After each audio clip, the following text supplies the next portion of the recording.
When it comes down to soul ties, there's 4 different types of soul ties out there.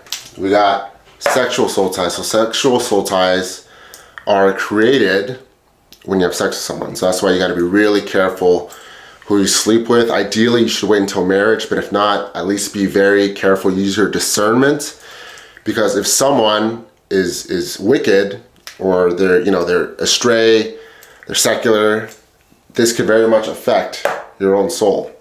The worst thing you could possibly do is sleep with a lot of people, because in that case, you have cobwebs of soul ties tethered to your soul, and this can spiritually do a lot of damage to you. Not just spiritually, mentally, physically. When you have a ton of soul ties, guys, this opens you up for mental illness.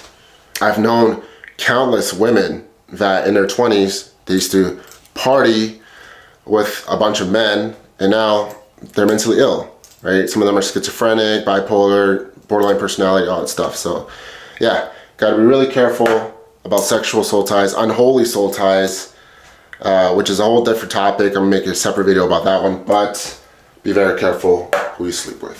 Friendship soul ties. So these are soul ties with your best friends. These are the type of soul ties where there's a select few of people in your life that you really get along with. They're almost like family members. All right, and every time you meet up with this person, it could be a few months, a few years, it doesn't matter. It feels like you just talked to them yesterday.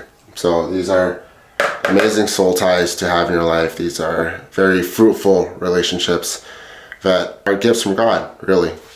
All right, family soul ties. So I need to bring this up because just because someone's your family doesn't necessarily mean you have to have a soul tie with them. So for example, maybe you see certain siblings in your dreams, but you never see other siblings in your dreams, right?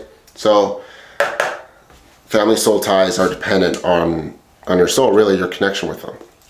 And then last but not least, strangers.